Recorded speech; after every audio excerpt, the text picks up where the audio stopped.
Good morning, good morning, good morning.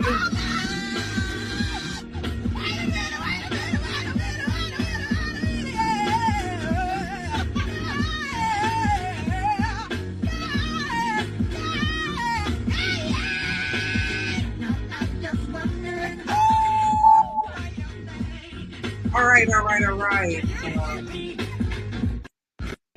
guys.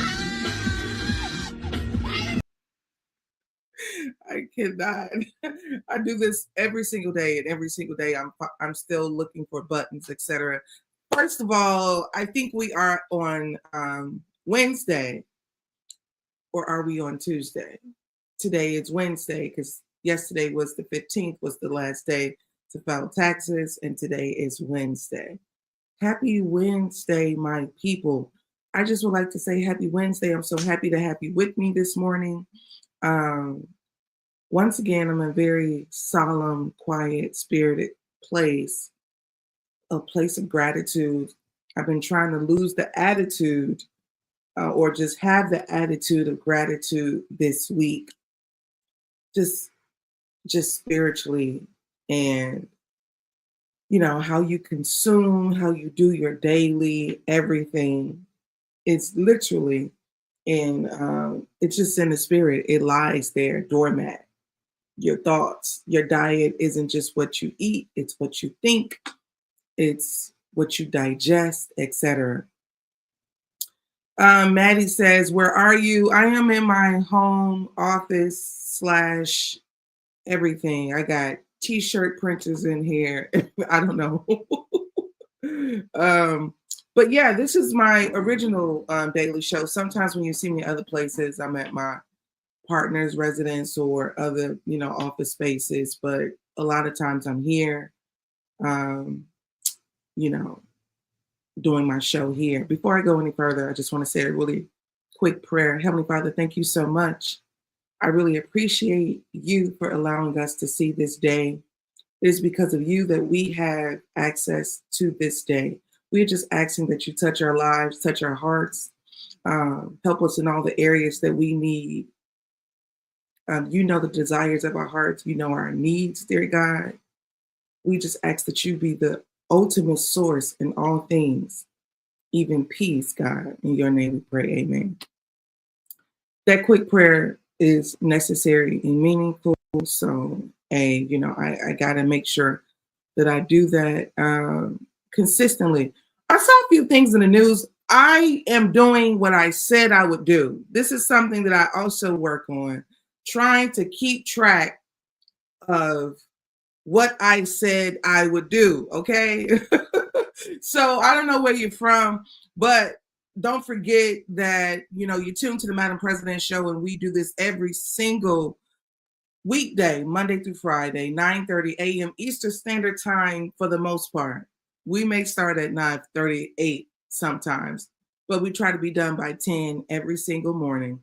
And I will say that I saw a couple things that I wanted to share with my people. You know me, I'm going to find the stories that no one wants to talk about. No one is talking about this particular story that is happening very frequently. Now, yesterday I told you that I had came across a video where they had found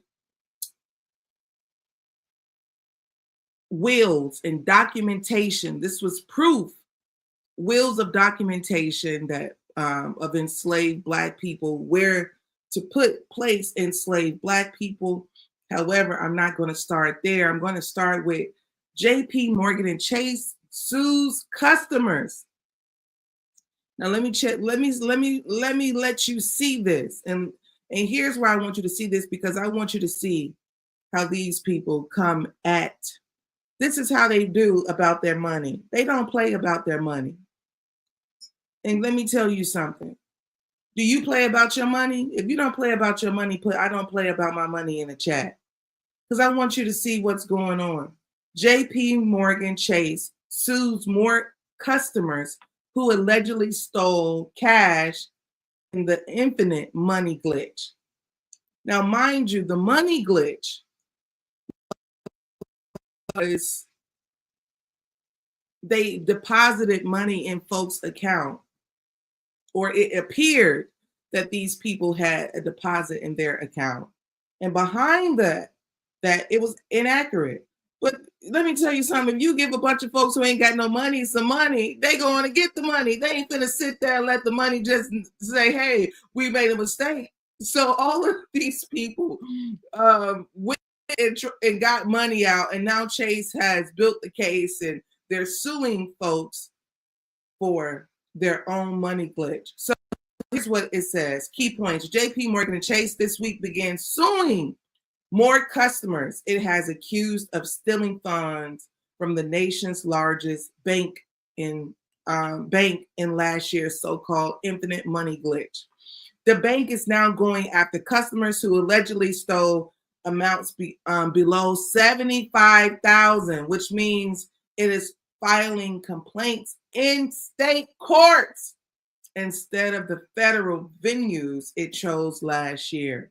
The bank has also sent letters to more than 1,000 customers demanding they repay funds since October. This is what is about to piss me off about Chase. Y'all gonna get upset with me about this. I know y'all are, because y'all just like to be on the side. Y'all like to be on the side of the so-called righteous. But let me just tell you something. Is the money insured or not? Is the money insured or not? FDIC. Is the money insured or not? You're going to spend all this money going to the state trying to get, is the money insured or not? Am I asking the right question? Am I asking the right question, or am I asking the wrong question? I'm serious. What questions should we be asking Chase, the CEO? Is the money insured? This is what our system does. It consistently wants to vilify our judicial system. We're going to put you to jail. We're going to go ahead and send you to jail. Give us the money back and we're going to send you to jail. Well, Chase, we want to shut you down because it has been proven that Chase Bank is established through slave labor. Yes, Chase is one of the banks that had slaves that established its money so that it could be a bank. So let's just shut you down. Because historically, you owe folks too. This is one of the reasons that Chase had begun to roll out these different programs for first-time home buyers. They had begun to roll out programs so that, this was their way. I don't know if it was their stamp on reparations or what.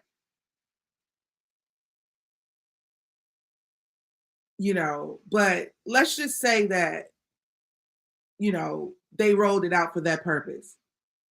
The bank is now going after customers who allegedly stole amounts below $75,000, which means it's filing complaints in state courts instead of the federal venues it chose last year, according to a person with knowledge of the company's deliberations.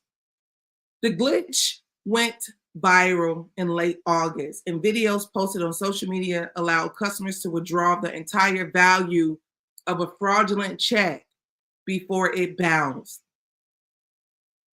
Can I just tell y'all something? This is hood shit, street shit anyway. You want to know why? They've been doing this for years. It's called burning accounts, burnouts, and shit like that. I'm from the inner city of Chicago. I ain't heard all the terms. These folks, they've been doing this kind of stuff. But I guess the number was larger than the average. Folks back in the day, they so broke, they used to burn out accounts, $5,000, $7,000. But, $75,000, oof, that's a lot of burning out.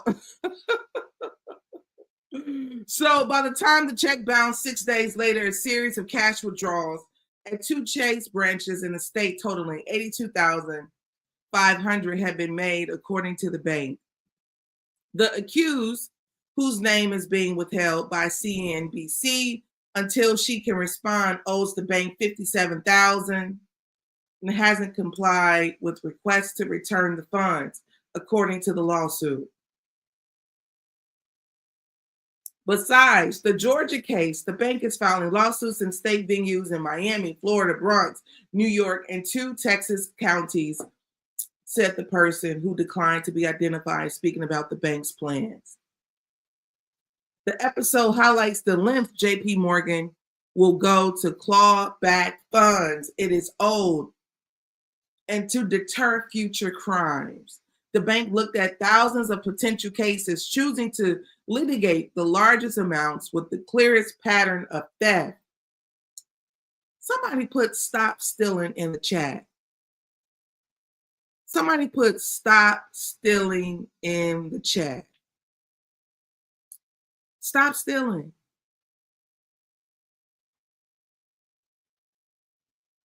All right, the bank has also sent letters to more than 1,000 customers demanding that they repay the funds.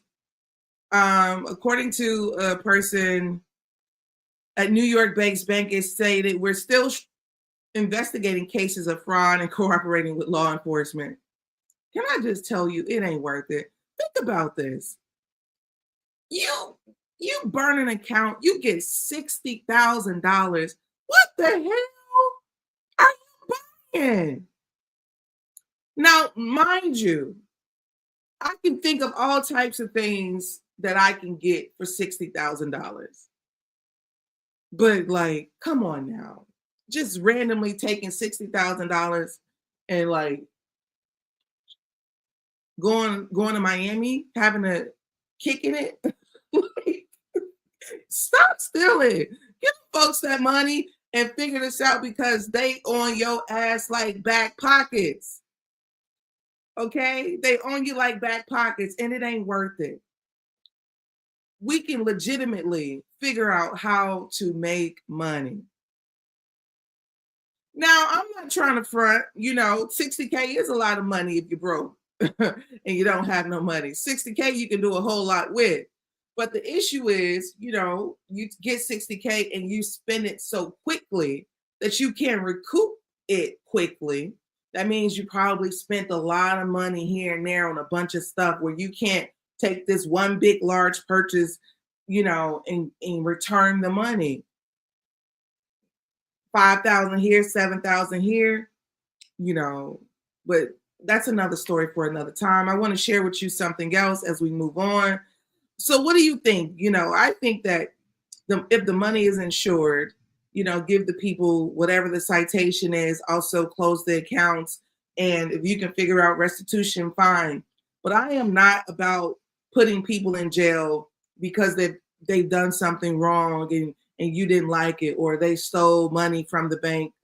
Jail is not like this place that everybody belongs. I'm not a person of, these people aren't dangerous to society. They stole from Chase. They ain't going around knocking down doors, hitting old folks over the head, for survival. That's not the same kind of crime.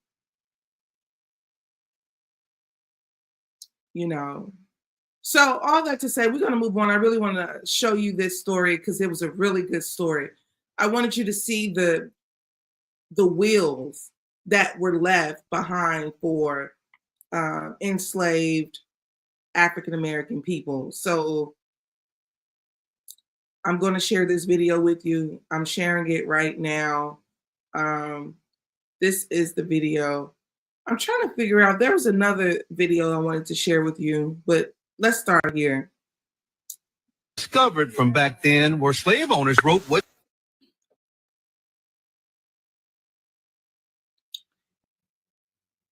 about slavery in history books, but reading the wills of slave owners, you see how they really treated their slaves like property, handing them down from one relative to another. Back in the 1800s, that property included slaves. Fulton County Chief Probate Court Judge Kenya Johnson showed me wills her office discovered from back then, where slave owners wrote what should happen to their slaves when the owners died. It is my will and declare that all my Negro slaves divided into 5 lots. I bequeath to my daughter, Margaret Rebecca, my Negro woman, Jen, of dark complexion, and all of her children, to her and to her heirs forever. Judge Johnson had her staff go through the wills to see what slave owners did with their slaves when she realized she had documents before the Civil War. Says it's one thing to read about it in history books, another to see and touch the actual records. Staff found one will that caught them by surprise. A slave owner wanted his more than 30 slaves paid and sent back to Africa when he passed. When they start to Liberia, in the event I died before. Think you know Black history? Think again. Unlock the untold. Did you hear that? Did you hear that? I leave to my daughter Negro slaves of dark complexion. I leave to my son Negro slaves of dark complexion. Somebody in the chat said this is the begin. This is how generational wealth began. This country ain't. Let me tell you something. This is the start of the money. Our people, not theirs. This is why I'm not about to sit up and play with you. Historically, this is what I told you yesterday. If they have a history of determining who goes where, and you a Black person and you constantly going to jail, and your children are constantly going to jail, and you're a Black woman and you're constantly having children without preparation, without family planning, then what are you doing? You're doing exactly what they had told you to do. You're doing the thing that they designed for you to do, the thing that they designed for you to be. So, no. And these books is documentation and proof of slavery, which justifies reparation. This is why I'm really, I'm always challenging the industry of hip hop, because on the woman's side, you mean to tell me that the white woman, the Jewish woman, get the opportunity to be the music executive and I get the chance to be the one to show my ass and titties? No, thank you. You're not going to decide for me who and what I am. You're not doing that. I'm not giving you that pleasure. I don't care what the reward is. It's not going to work for me. Now, I don't have no kind of hate, malice toward my sisters who decided that that is the life for them. That's your choice. I'm not here to remove choice from you. But you ain't gonna give me the choice, and that's the choice that I choose. Nah. I'll tell the white folks, the Jewish folks, no, you come up on here, dance on the table and show your ass and let me find out how much I like it. But no, I'm not doing it for you. Get somebody else to do it, as the lady said. Get somebody else to do it in the chat. Get somebody else to do it in the chat. Get somebody else to do it in the chat. Get somebody else to do it in the chat. Won't be me. Don't forget that this is brought to you by FlyNubianMoney.com. This is not just me. This is a group, a conglomerate of people working together to give you the daily insight. All right. Don't forget to text Queens to 87948. Text Queens to 87948. Get somebody else to do it. It will not be me. Okay. And then another thing I just want to say really quickly about having these people having the documentation. The one guy said that he wanted to give his slaves $100, I believe, and send them back to Nigeria. He says, give my slaves the money and send them back. I'm dying. They have done their part for me. I bet you if I had the resources to follow that man's lineage, you think that family gave them slaves, sent them slaves back? You think that family wanted to do the right thing? Do you really think that family was like, yeah, Dad, I know, we're going to send them back. As soon as you take your last breath, we promise we're going to bolt their ass right on back to where we got them from. You think they did that? Absolutely not. Absolutely not. Absolutely not. All right. In other news, we're going to move on to this final story, which is where there was a very popular pastor, Philip Mitchell. He's been getting a lot of, push, a lot of conversation, but he recently said something in the pulpit that began a conversation yesterday, and I would like to share that with you as well.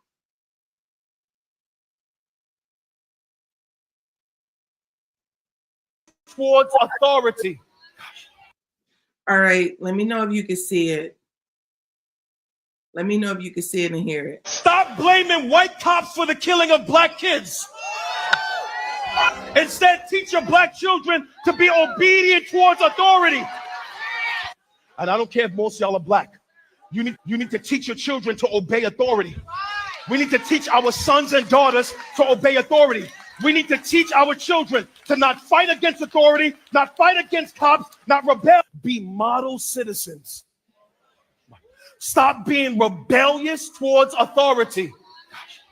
Be submitted to laws and ordinances. Stop parking in handicapped spaces unless you want a reason to park there.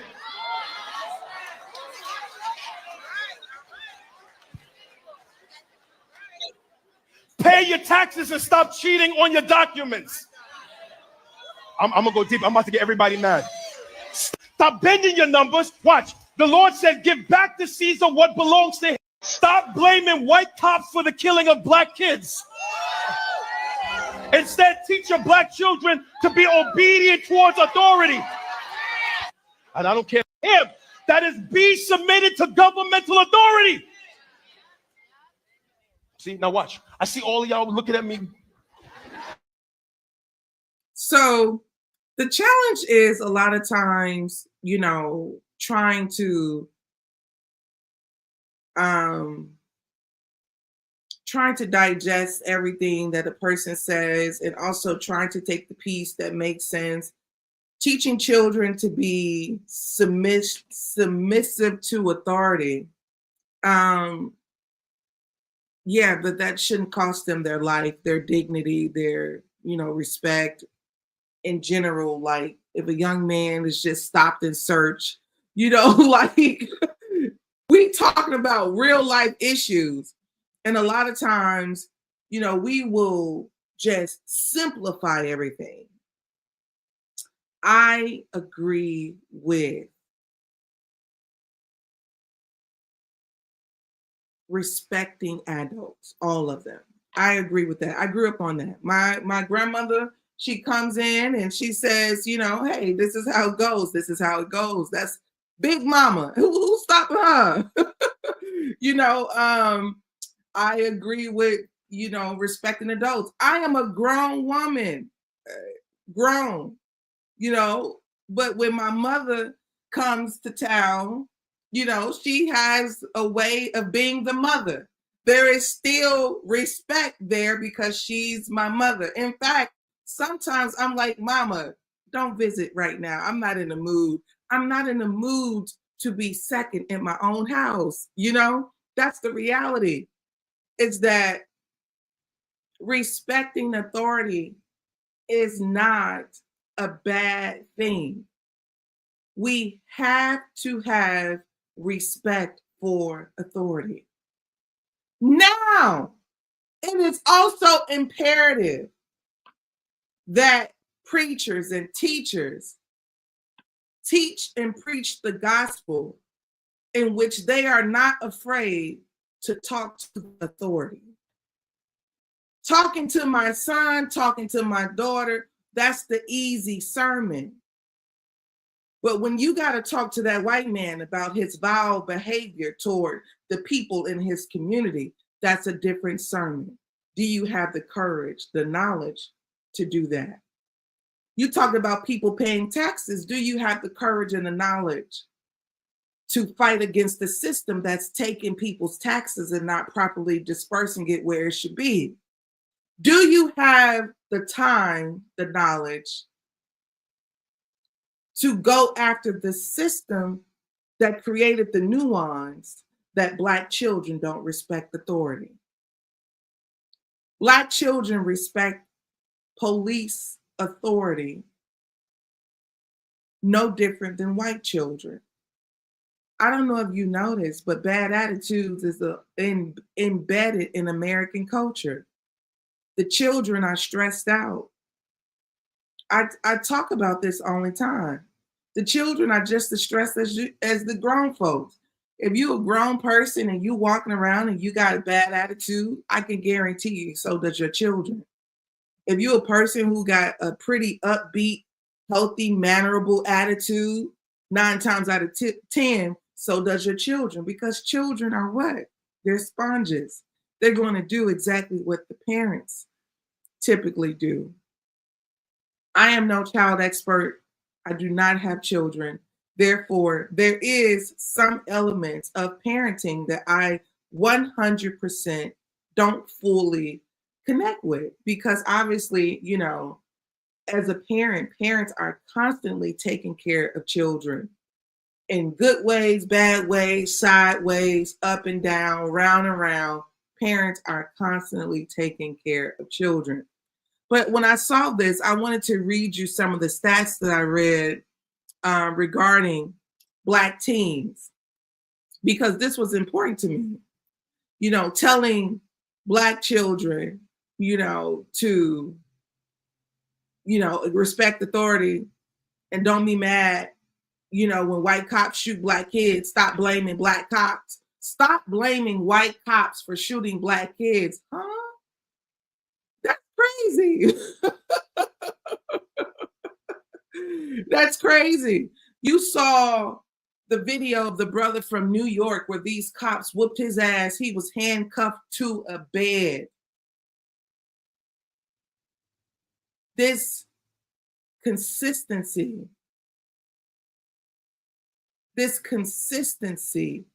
of white supremacy that is brutal toward Black children. I don't believe that we need to the Black child. Because let me tell you why. Black teens are more likely to be arrested at school than white teens, even for the same behavior. Black students represent 15% of student enrollment, but make up 31% of school-related arrests. Meanwhile, white students are 49% of enrollment, but only 36% of arrest. I know you all are not mathematicians, because neither am I. But if Black students make up 15% of a whole demographic and they're being arrested at school at 31%, that means that school to prison pipeline is working. School is the first space to try to teach you what to do, how to do it, how to follow rules. Now, this is what I'm noticing about children. Just because kids ain't following rules every time you tell them, that doesn't deem them bad, irresponsible, all these other negative elements associated to not following the rules every time you want them to. I think our education system is so outdated. If you can afford to send your child to private school, I 100% think that you should. You have got to give your child a better chance at having education, consistency of different mind, different thought process, and learning in a better environment, no matter what. This system makes you pay for everything. You got to pay for insurance. You got to pay for healthcare. You got to pay for insurance even if you don't have a car. I couldn't believe that. They want you to pay for having, like non-owners insurance, all types of things that's in place just to keep this system wealthy. What the hell you need non-owners insurance for if you don't have a car and don't drive? But they penalize you on the back end for not having insurance, for having a lapse in your insurance. This is the continuous game, a cycle, a squeeze, nonstop. So how do you squeeze back? I'm not putting my child in this ghetto ass school. The mamas don't care about the kids. The daddies ain't present. I'm not putting my child at this school.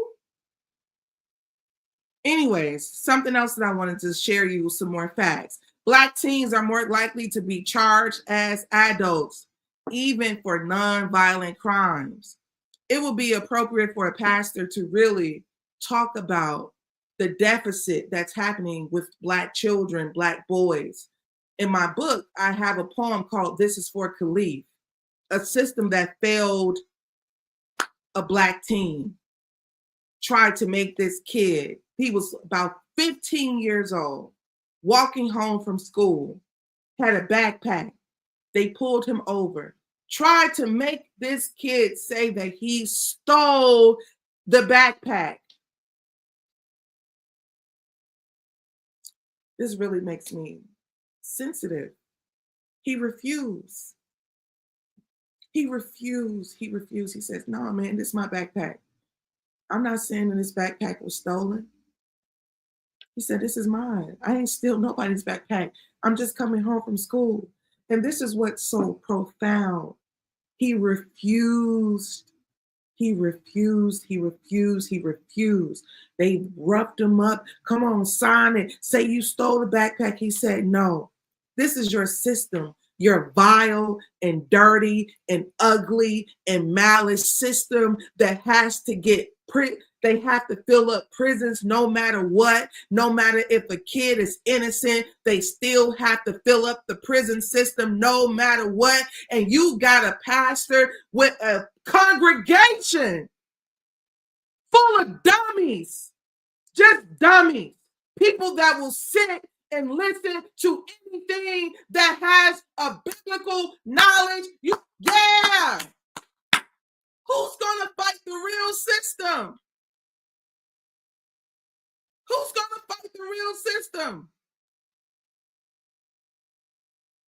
Anyways, Khalif, he goes to jail. They refuse to let him out. Refuse. He gotta figure out how to survive. This kid was coming home from school. He went from school to prison. Unfairly, unjust, no protection, no support. He respected authority. Everybody ain't, walking around arms folded against authority. Sometimes the authority has to be put in place too. So I prefer to have pastoral knowledge from people who understand grand scheme. Yes, we want young Black men to conduct themselves, govern themselves. You got to have some mental intelligence to fight the system that you have to fight. And if you always got an attitude and you can't nobody tell you nothing, you're going to lose all the time. You're going to be a lifelong loser, son. You're going to be a lifelong loser. Oh, you so smart, but you have nothing to show your smarts. You have nothing to show your intelligence. This is what the devil does to the mind. Just have you believing in foolish. Oh man, I don't gotta listen to nobody. I got everything figured out. You have nothing to show what you have figured out. Now, some men are just naturally arrogant because they have accomplished quite a few things. They are accomplished, they are intelligent, they successful in their own world. So they come with some arrogance, and it kind of shows. So if someone challenged them or challenged their children, they show that they the big dog. And that's to be expected. Sometimes it's just, I am learning at this grown age what's important and what's not. When someone has really hurt me or hurt my ego. Is it my ego or is it me? Because when I'm pretty good, I'm okay. But that ego, whoo, you be getting broke all the time. You be thinking you 2 steps ahead of something, and then here come the ego. And then this is why I believe in spirituality and being centered so that you won't be an egomaniac. You got to be a grown person like the creator. I believe God is, Farrakhan said it best, that God is of man and of woman. He ain't no trans. What he was saying is God is firm like a father, but soft and nurturing like a mother. The creator has perfect balance, perfect balance. There is no misconstrued. God knows when to, exude his strength and when to be soft because he's in the presence of a child. The creator knows. We may not know because we are just measly human beings, but the creator knows.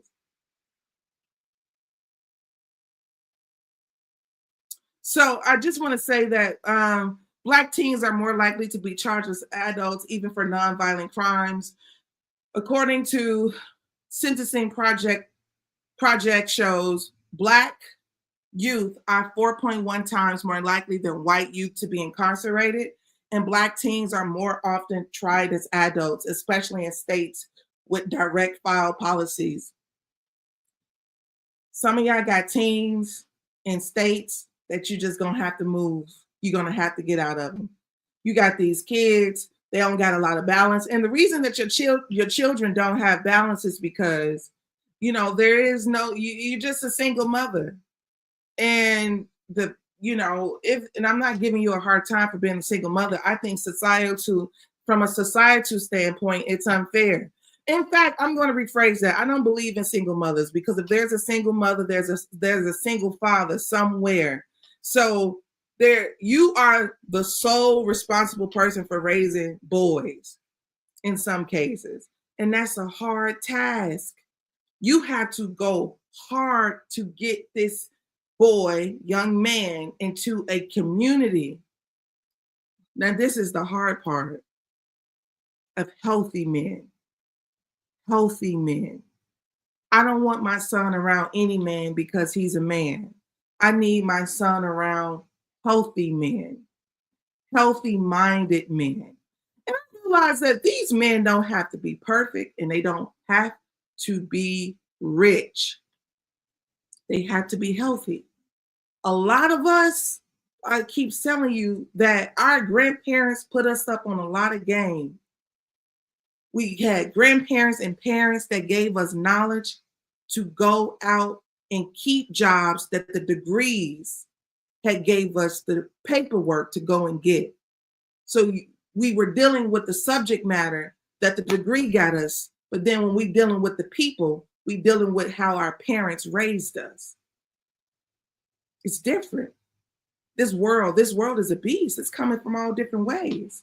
Anyways, I don't have a lot of time and I'm out of time. I didn't mean to go over today, but I'm going to share with you one more fact. Black teens are more likely to be stopped and searched, even when white teens are more likely to have contraband. This is according to UCLA and policing studies. Black teens are disproportionately stopped, searched, and detained, often without cause. White teens are more likely to be found with drugs or weapons during these searches. So the idea of suspicion is based on skin color, not evidence.